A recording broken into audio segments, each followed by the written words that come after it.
성탄절이 다가오는데 성탄절 같은 느낌이 점점 이제 우리 예전에 비해서 많이 안 드는 것 같습니다.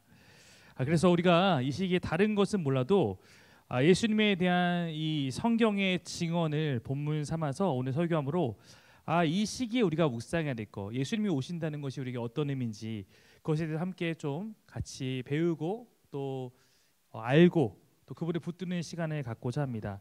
오늘 저와 여러분이 함께 보려고 하는 본문은 신약의 문을 열고 있는 마태복음입니다. 우리에게는 그 네 편의 복음서가 있습니다. 이 복음서는 각각 저자가 성령 안에서 자신이 깨달은 것, 자신의 삶을 바꿔준 것, 이 복음을 누군가에게 전해주기 위해서 기록한 것입니다. 사람을 통해 기록되었지만 사람에 의해서만 기록된 것이 아니라고 우리는 고백하고 있습니다. 마태와 마가와 누가와 요한이 이 세상 사람들에게 꼭 전해주고 싶은 복음, 바로 복음으로 우리에게 오신 그 예수님을 각각 최선을 다해서 증언한 것이 복음서의 기록들입니다. 그 중에 먼저 쓰인 것은 마가복음인데 왜 마태복음이 가장 앞에 있느냐라고 말한다면 마태복음이 구약과의 연결성이 가장 강합니다. 그리고 유대인을 대상으로 복음이신 예수님을 설명한 책이기도 합니다. 그래서 구약의 말라기 이후에 400년 동안 하나님께서 어떠한 예언자를 통해서 말씀도 주지 않으셨다가 그 400년의 시간이 지난 다음에 하나님께서 어떻게 침묵을 깨고 일하셨는지를 잘 담아내고 있습니다. 자, 그래서 우리가 이런 마음을 갖고 마태복음 딱 피면 이제 나오는 것은 아시겠지만 뭡니까? 족보입니다. 네. 그래서 이 족보가 왜 있고 어떤 의미가 있는지를 오늘 여러분과 함께 좀 나눠보면 이 사람의 이 이야기들이 그냥 이야기들은 아니구나라는 것을 깨달을 수 있을 것 같습니다. 첫 번째, 족보가 지닌 신학적 메시지를 좀 나눠보고 싶습니다. 마태복음의 시작을 헬라어 성경으로 보면, 저기 있는 것이 헬라어 성경인데 헬라어 성경 마태복음 시작 딱 보면은 처음에 어떻게 시작하면 비블로스 게네시오스라고 시작합니다. 이 단어가 바로 이 계보라는 뜻이에요. 왜 뜬금없이 이 계보로 시작한다라고 말하고 있냐면, 여러분이 어떤 책을 쓰는 작가라고 생각하면 내가 이 첫 문장을, 첫 도입을 어떻게 시작할지는 다 고민하게 되어 있어요. 설교자도 인트로를 내가 어떻게 시작할 것인가, 앞에 있는 찬양이도 멘트를 어떻게 시작할 것인가 다 고민하는 것을 말입니다. 마태가 이 성경을 기록할 때도 이 장엄한 예수님에 대한 이야기를 잘 전해주고 싶은데 시작을 어떻게 시작할지 많이 고민했을 거예요. 예수님의 탄생까지의 그 이야기들은 단순한 족보의 나열은 아닙니다. 이것은 사실은 이 족보를 통해서 먼저 이렇게 시작하고 있는 신학적 선언입니다. 특별히 이 말씀은 우리에게는 익숙하지 않겠지만 아마도 유대인들이 이 단어를 봤을 때는 이것은 창세기의 어떤 부분을 떠올리게 하는 그러한 문구였습니다. 여러분, 실제로 구약 성경은 어떤 언어로 쓰였죠? 어떤 언어로 구약 성경은? 히브리어입니다. 히브리어. 자, 그리고 신약 성경이 헬라어인데 이 히브리어가 구약 성경이 원래 먼저 있었고 예수님 시대에는 신약 성경이 없었으니까 예수님 시대 사람들도 구약 성경을 봤을 거예요. 근데 당시의 사람들이 히브리어를 아는 사람밖에 볼 수 없는 구약 성경을 신구약 그 중간기 시절에 헬라어로도 번역해서, 지금 따지면은 미얀마어로 되어 있는 성경을 못 보고 있는데 이거를 영어로 번역해서 이제 우리가 볼 수 있도록 이렇게 한 거예요. 그래서 이제는 당대 헬라어가 훨씬 더 광범위한 언어니까 구약 성경도 헬라어로 읽을 수 있게 한 그 성경을 70인역 성경이라고 부릅니다. 예수님께서도 이 70인역 성경을 인용하셔서 말씀을 가르치기도 하셨어요. 이 70인역 성경의 헬라어 원본, 번역본을 보면 창세기 2장 4절과 5장 1절에 공통된 단어로 그 문장을 나타내고 있는데 바로 이겁니다. 그래서 우리가 알다시피 저 위에 있는 2장 4절과 5장 1절에 밑에 보면 노란 글씨로 제가 비블로스 게네시오스를 표시해놨는데 위에 있는 2장 4절은 어떤 얘기를 다루고 있냐면 어떻게 세상이 시작되었는지를 설명하는 부분에서 이것을 설명하고 있고, 5장 1절은 뭐의 시작이에요?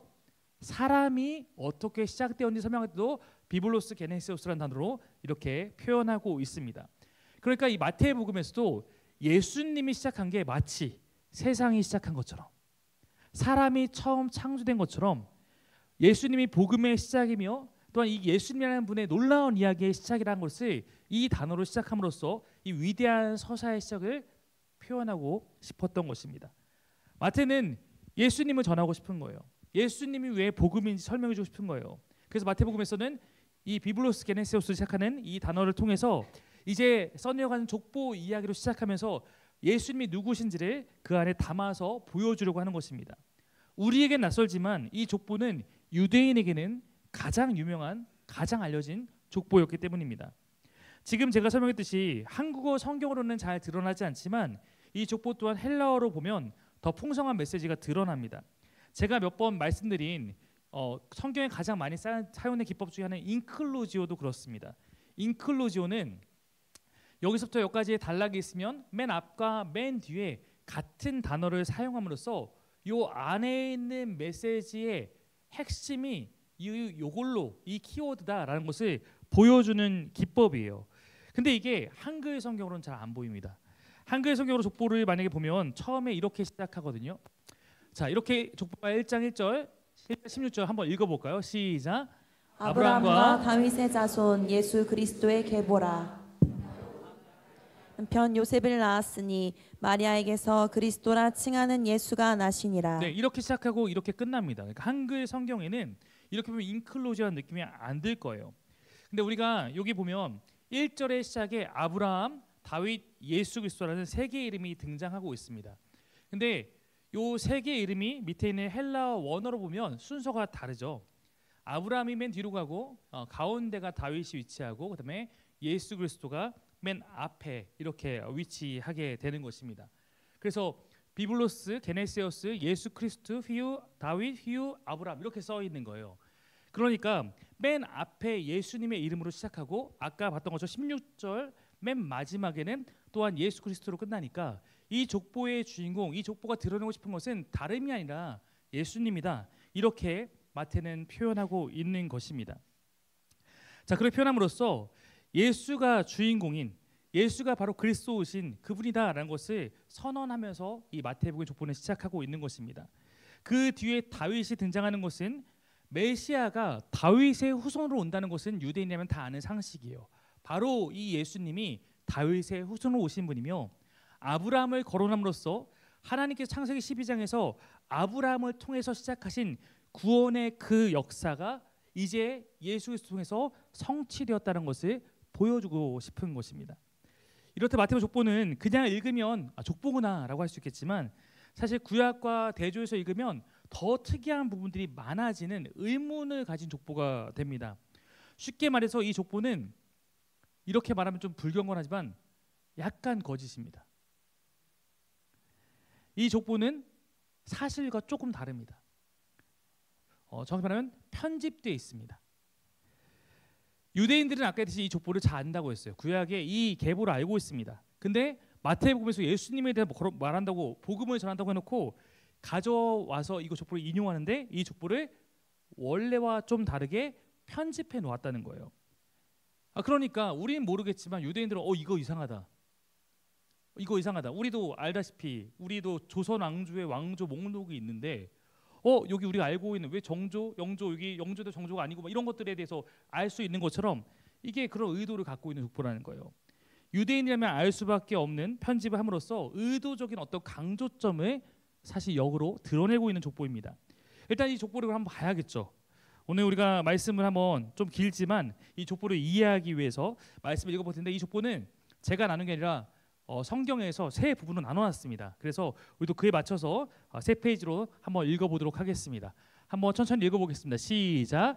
아브라함이 이삭을 낳고 이삭은 야곱을 낳고 야곱은 유다와 그의 형제들을 낳고 유다는 다말에게서 베레스와 세라를 낳고 베레스는 헤스론을 낳고 헤스론은 람을 낳고 람은 아미나답을 낳고 아미나답은 나손을 낳고 나손은 살몬을 낳고 살몬은 라합에게서 보아스를 낳고 보아스는 루색에서 오벳을 낳고 오벳은 이새를 낳고 이새는 다윗 왕을 낳으니라. 네, 여기까지가 한 챕터입니다. 두 번째 챕터 읽어볼게요. 시작. 다윗은 우리아의 아내에게서 솔로몬을 낳고 솔로몬은 르호보암을 낳고 르호보암은 아비야를 낳고 아비야는 아사를 낳고 아사는 여호사밧을 낳고 여호사밧은 요람을 낳고 요람은 우시야를 낳고 우시야는 요담을 낳고 요담은 아하스를 낳고 아하스는 히스기야를 낳고 히스기야는 므낫세를 낳고 므낫세는 아몬을 낳고 아몬은 요시아를 낳고 바벨론으로 사로잡혀 갈 때에 요시아는 여고냐와 그의 형제들을 낳으니라. 네, 이 구분점이 뭐냐면 낳고 하다가 낳으니라라고 되어 있는 것처럼 헬라어도 이거 다르게 표시되어 있기 때문에 두 번째 구분점인 겁니다. 세 번째 부분 읽겠습니다. 시작. 바벨론으로 사로잡혀 간 후에 여고냐는 스알디엘을 낳고 스알디엘은 수룹바벨을 낳고 수룹바벨은 아비훗을 낳고 아비훗은 엘리야김을 낳고 엘리야김은 아소르를 낳고 아소르는 사독을 낳고 사독은 아킴을 낳고 아킴은 엘리훗을 낳고 엘리훗은 엘르아사를 낳고 엘르아사는 mat단을 낳고 mat단은 야곱을 낳고 야곱은 마리아의 남편 요셉을 낳았으니 마리아에게서 그리스도라 칭하는 예수가 나시니라. 네, 네 여기까지 이제 읽은 거예요. 이거에 대해 족보가 정리해주는 마지막 구절이 있습니다. 17절 읽어볼게요. 시작. 그런즉 모든 대수가 아브라함부터 다윗까지 14대요 다윗부터 바벨론으로 사로잡혀 갈 때까지 14대요 바벨론으로 사로잡혀 간 후부터 그리스도까지 14대더라. 네, 이렇게 말하고 있으니까 우리는 이 17절을 믿는 거죠. 14대인가 보다. 근데 세 보세요. 안 맞습니다. 네, 안 맞아요. 네. 나코라고 한 게 겟나오 동사인데 이 겟나오 동사 세 보면 이 14대가 아닌 부분도 있고 더 중요한 거는 이 가운데 부분은 사실 다윗부터 바벨론까지의 왕의 목록은 18명입니다. 그러니까 4명을 삭제했어요. 4명의 왕의 목록을 삭제함으로써 고의로 14로 억지로 맞춰놓은 겁니다.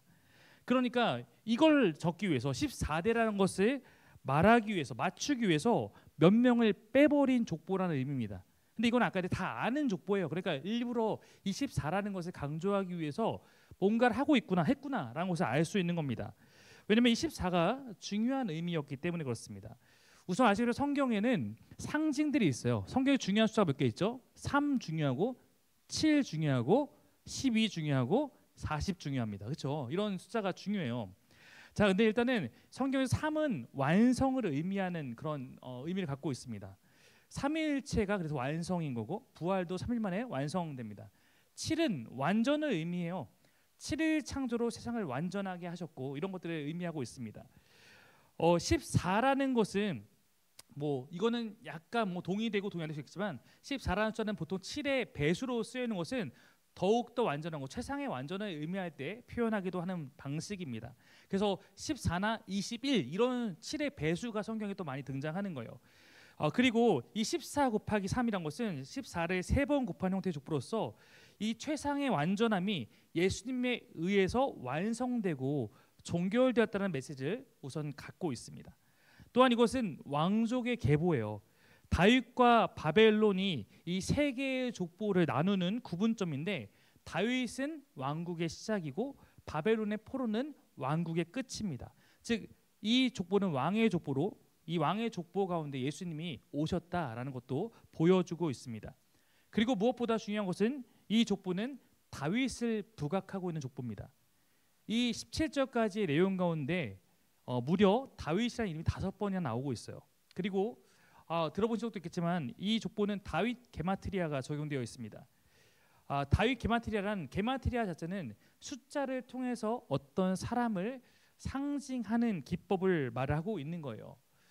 그래서 뭐 성경 안에서나 당대 뭐 폼페이의 어떤 문명이나 이런 데서 다 볼 수 있는 기법인데 그럼 14가 왜 다윗인가? 이것은 우리는 지금 알파벳 1, 2, 3, 4 쓰지만 당대에는 1, 2, 3, 4가 없었습니다. 숫자 쓸 때 알파벳 자음으로 썼습니다. 그래서 알파벳 자음은 다 고유의 숫자가 있어요. 그래서 다윗이라는 히브리어 알파벳을 보면 이렇게 쓰는데 이게 영어로 보면 데이빗인 거죠. 그러니까 여기서 모음을 빼고 보면은 고대 히브리어는 모음이 없었기 때문에 그래서 DVD 같은 형태가 되는 겁니다. 그래서 달렛, 와우, 달렛이라고 있는데 저게 달렛이 4, 그 다음에 와우가 6, 다시 달렛이 4입니다. 그러니까 4 더하기 6 더하기 4 해서 14가 나오죠. 이 14가 다윗의 숫자입니다.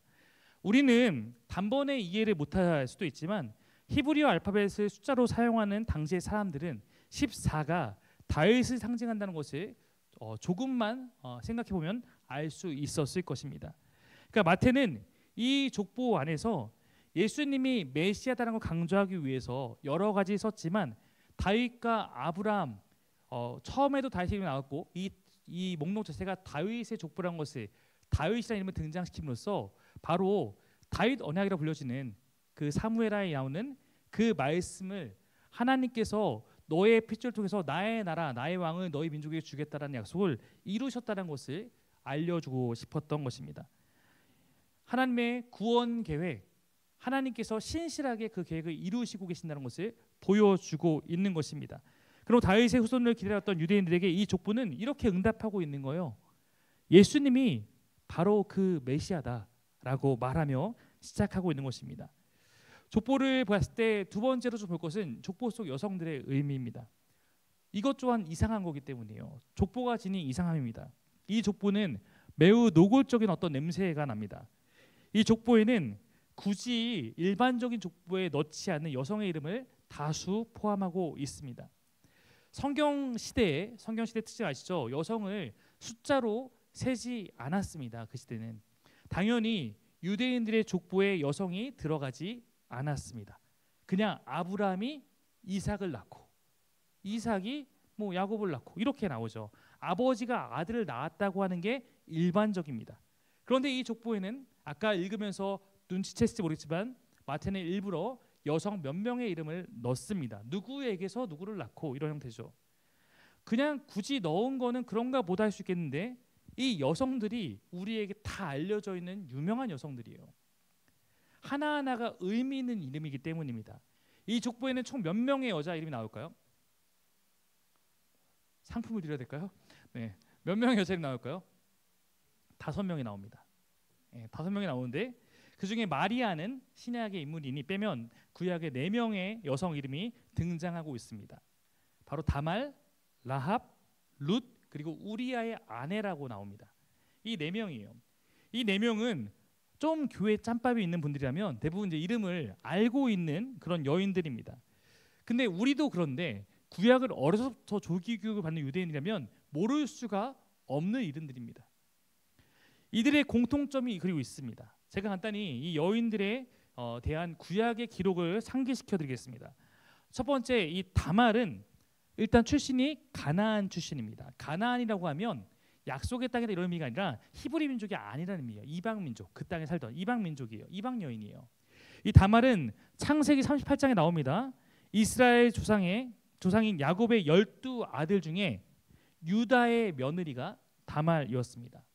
이 유다의 아들, 첫째 아들은 이 다말의 남편이죠.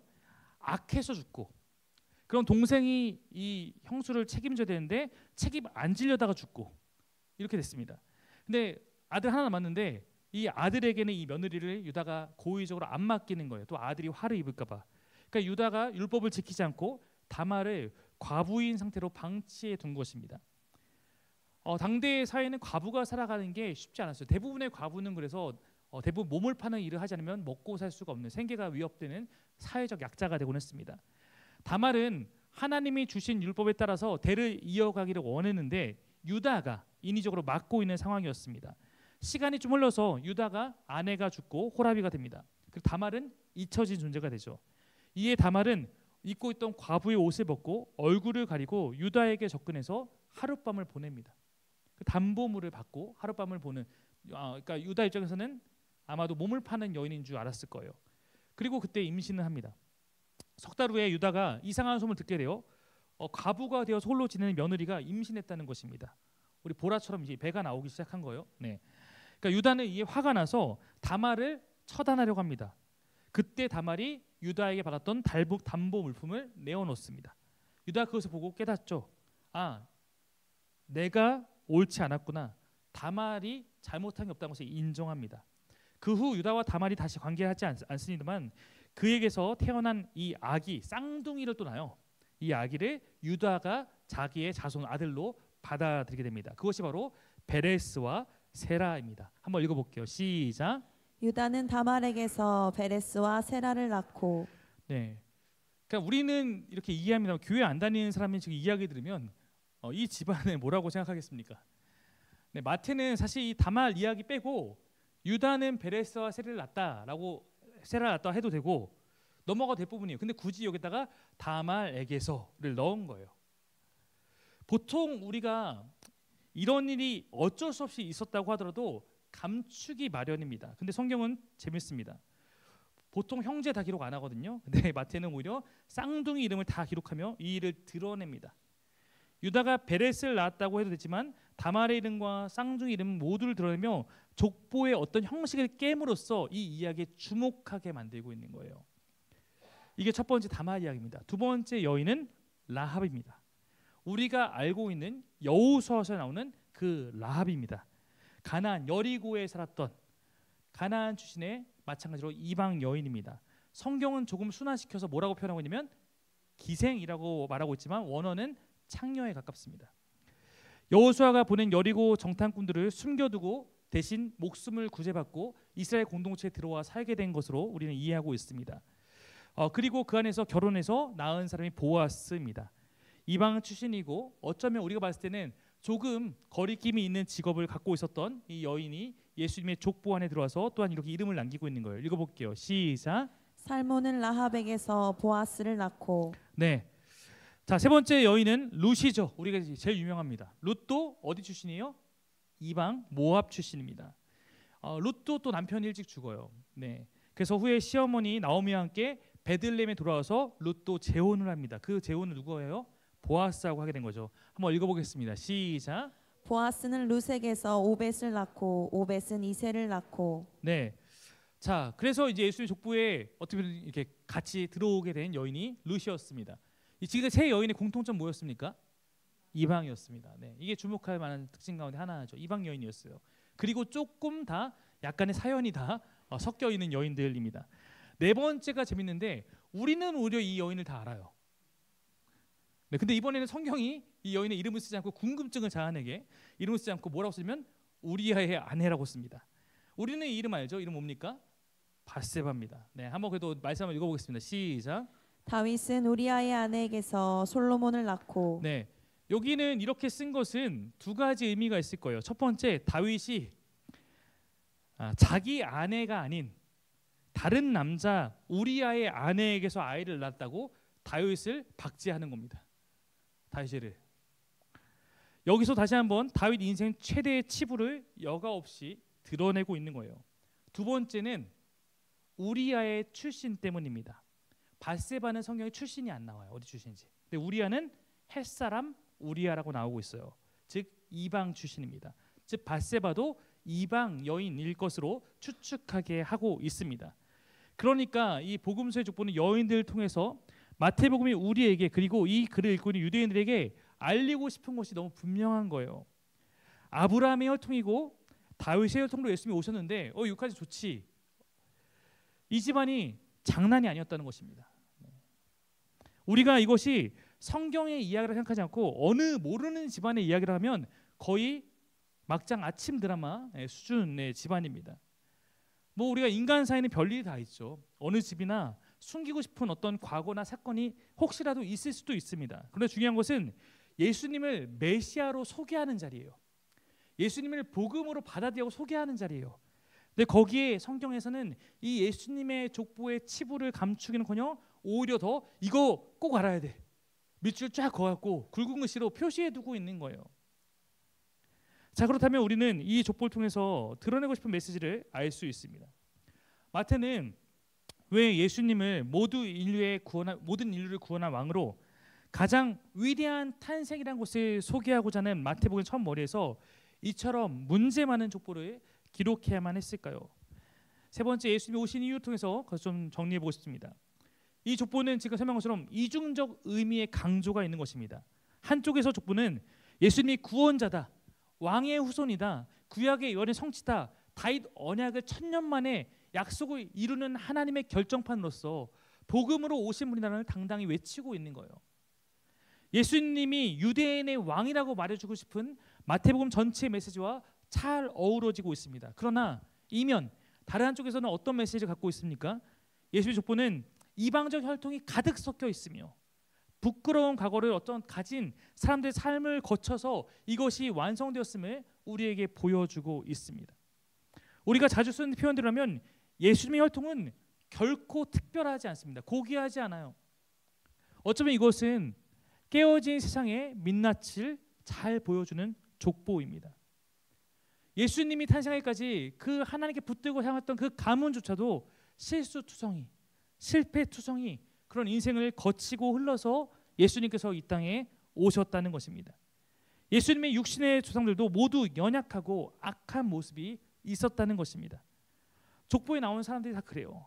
모두 약점과 한계가 있는 사람들이었습니다. 그러나 하나님은 그들의 연약함을 사용하셔서 구원의 역사를 이루어내시는 분이신 것입니다. 네, 할렐루야죠.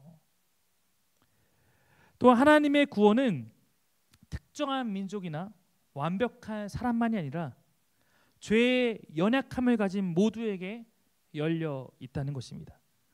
유대인으로 오셨지만 유대인에 의해서만 예수님의 족보가 완성된 것이 아니기 때문에 혈통적으로 우리가 구원을 받는 것이 아님을 보여주고, 죄의 연약함 속에 있는 사람들도 사용하셨고, 또한 그들의 삶도 구원하셨기 때문에 이 예수님이 모든 죄인들의 구원자가 된다는 것입니다. 그래서 마태복음 1장 21절은 이렇게 족보 이후에 덧붙이고 있는 것입니다. 읽어보겠습니다. 시작. 아들을 낳으리니 이름을 예수라 하라. 이는 그가 자기 백성을 그들의 죄에서 구원할 자이심이라 하니라. 아멘. 우리가 알다시피 죄란 것은 하나님을 떠나서 살아가는 모든 어떤 우리의 모습들을 의미하고 있습니다. 죄에 속한 우리는 하나님과의 관계가 단절된 삶 속에서 구원이 필요한 존재로 삶을 살아가게 됩니다. 우리는 죄 가운데 있을 때 다시 우리가 어떻게 하나님께 돌아가야 할지 모른 채 지금 나의 깨어진 삶이 꼭 옳은 것은 아닐지라도 다른 방법이 없기 때문에 그저 그 안에서 살아가게 될 때가 있습니다. 그러나 성경이 말하는 중요한 사실이 있다면, 죄된 모습으로 하나님을 비록 떠난 것이 하나님에게서 자기의 주도권을 강탈해서 그렇게 살아가는 것이 비록 우리의 모습이라고 할지라도 하나님께서는 하나님을 잃어버린 우리의 그 깨어진 삶, 망가진 삶을 구원해 주기를 원하셨고, 그래서 우리에게 구원의 길로 예수님을 보내주셨다는 것입니다. 사실은 우리가 아까 다윗으로부터는 1000년, 아브라함부터는 더 많은 일을 얘기하고 있지만 사실은 이 일은 창세기 3장에서 이미 예고된 일이었음을 우리는 알 수 있죠. 말씀 한번 읽어보겠습니다. 시작. 내가 너로 여자와 원수가 되게 하고 너의 자손을 여자의 자손과 원수가 되게 하겠다. 여자의 자손은 너의 머리를 상하게 하고 너는 여자의 자손의 발꿈치를 상하게 할 것이다. 네, 성경 최초의 복음이라고 말하는 창세기 3장 15절은 선악과 사건 이후에 바로 하나님께 주신 예수 그리스도에 대한 예표였습니다.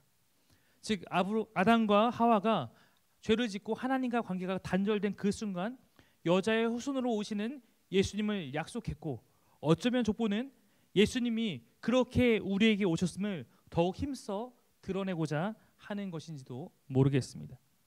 그가 이 땅에 오신 이유는 죄 가운데 있는 우리를 그 모든 죄 가운데서 구원하여서 다시 하나님 앞에 살아갈 수 있도록 하기 위해서 자신을 내어주기 위해서 오셨기 때문입니다. 그러므로 이 족보는 구약 전체에 걸쳐서 하나님이 행해 오신 일이 무엇인지를 담아내고 있습니다. 인간은 수없이 실패하고 무너지고 한계를 보였지만 하나님은 변함없이 신실하게 구원에 대한 약속을 성취해 오셨고, 바로 이 약속의 성취대로 그 예수께서 우리 가운데 오셨다는 사실을 마태복음은 말해주고 있는 것입니다. 말씀을 마무리해 보겠습니다. 사랑하는 성도 여러분, 마태복음의 이 족보는 제가 지금까지 설명한 것처럼 단순한 어떤 역사적인 기록이 아닙니다. 이 족보는 하나님께서 약속을 성실히 이루시고 연약한 인간을 통해서 하나님의 구원 계획을 이루어가고 있음을 우리 가운데 보여주고 있습니다. 오늘도 이곳에 감사하게도 이 시간에 연말연시에 불타는 금요일에 여기서 불태우려고 이렇게 많은 분들이 오셨습니다. 근데 우리도 사실 내 모습이 언제나 만족스러운 사람이 어디 있겠습니까? 오늘도 사실 내 모습이 나의 한 주가, 나의 하루가 그리 만족스럽지도, 그리 하나님 앞에 내가 내세울 만한 것이 없을지도 모릅니다. 주님, 제가 한 주가 이렇게 살았습니다 라고 하고 오면은 참 예배로 오는 발걸음이 가벼울 텐데, 그런 날도 있겠으나 또 어떤 날은 아이고 주님, 제가 또 죄송한 마음을 갖고 왔네요 라고 말하는 게 우리의 모습일지도 모르겠습니다. 그리고 어쩌면 남들에게는 정말 보여주고 싶지 않은, 알리고 싶지 않은 나의 치부와 부끄러운 모습들, 어쩌면 나의 과거들도 내 삶에는 있을지도 모릅니다. 그러나 오늘 하나님께 우리 말씀하실 것은 그 과거가 우리를 붙잡을 수는 없습니다. 예수님의 그 가문의 그 과거가 예수님의 탄생과 일하심을 붙잡을 수 없는 것처럼 말입니다. 주님은 사실 우리 과거를 묻진 않으세요. 죄인으로 살아가는 우리를 부르셔서 우리가 주님을 주인 되어 살겠다고 회심하고 주님께 나를 내어 맡길 때 그저 용납하시고 이제 나의 자녀로 살아가자라고 말씀하시며 우리를 날마다 새롭게 하시는 분이 바로 하나님이시고 또 그 일을 위해서 오신 분이 예수님이시며 그것을 우리가 잊을까봐 날마다 우리 가운데 거하시며 말씀하는 분이 성령님이기 때문입니다. 하나님은 죄 가운데 하나님의 손을 놓아버린 우리를 다시 찾기를 간절히 원하고 계시는 분입니다. 그러므로 우리가 이 성탄을 앞두고 주님이 왜 오셨는가? 주님이 무엇하러 오셨는가? 그럼 주님이 이 땅에 오신 그 이유 가운데 나에게는 그로 말미암아 어떤 일들이 일어났는가? 내가 받은 은혜가 무엇인지, 그러면 내가 어떤 사랑을 힘입었는지, 이제 내가 어떤 존재가 되었는지 우리 다시 한번 기억해야 될 것입니다. 하나님 오늘도 우리가 새로운 정체성을 갖게 되었다는 사실을 말씀해 주시며 이제는 주님의 자녀로서 그 사랑 안에 때론 넘어졌더라도 용기 내어 다시 한번 이 예배 가운데 여러분을 일으키시는 하나님의 손을 붙잡고 살아가기를 원하실 것입니다. 우리에게 새로운 생명을 주기 위해 오셨고 이미 그 일을 행하셔서 우리를 새롭게 하신 그 주님, 우리가 그 주님의 오심과 또 그 주님이 나에게 행하셨던 일을 우리가 고백하면서 오늘도 찬양과 기도로 함께 그분 앞에 나아갔으면 좋겠습니다.